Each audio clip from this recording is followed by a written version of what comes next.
กลับสบายดีนะทุกคนเนาะวันนี้เราสมาตัดป่าเนาะทุกคนเนาะ10 ชิ้นทุกคนเลย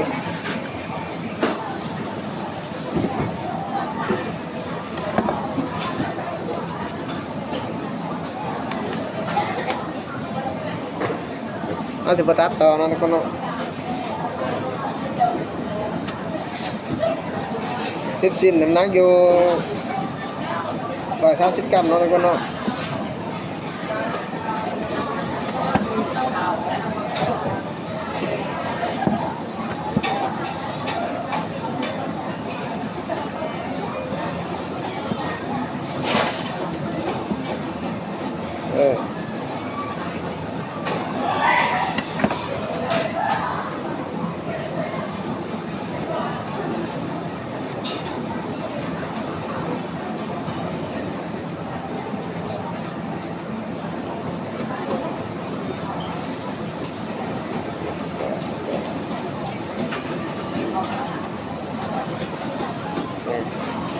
130 กรัมถึง140 กรัมเนาะ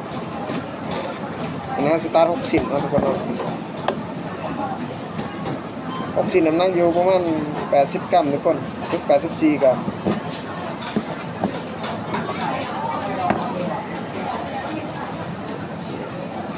เป๊ะเลยทุกคนนะ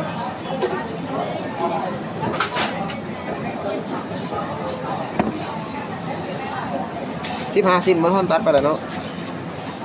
ตังมันมั่วๆนะทุกคนเลย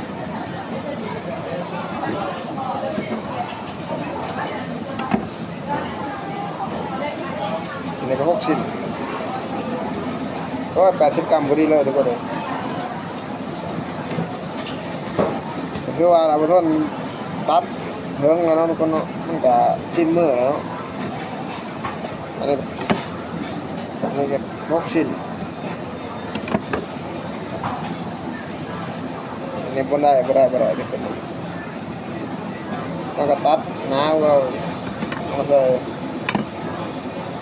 ได้พอดีเลย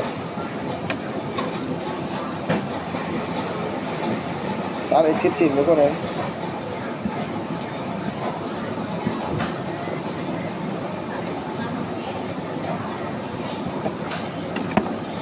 4 6 8 10ปุ๊บ35อายุ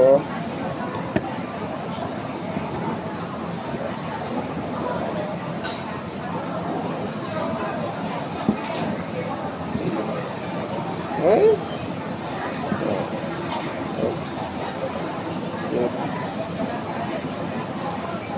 7 ชิ้นแล้วก็8 ชิ้นนี้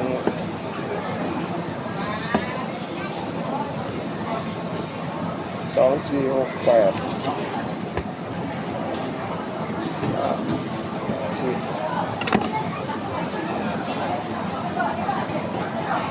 34 กรัม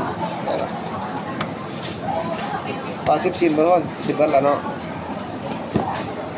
รัก10 ชิ้นในลายทุกคนเลยยิบกลางทุกคนเลย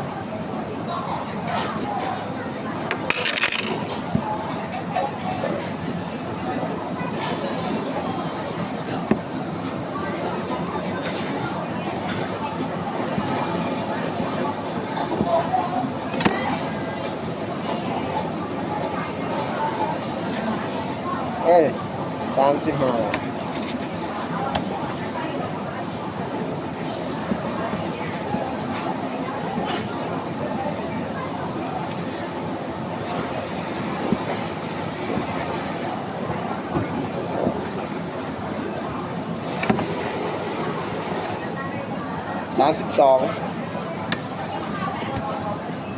อันนี้6 ชิ้นเนาะทุกคนเนาะ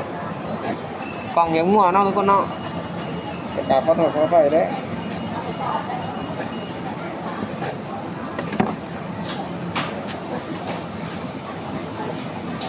อันนี้บ่ได้ตัดหน้าเราดีเลยอันนี้ก็แหละแล้วเนาะทุกคนเนาะ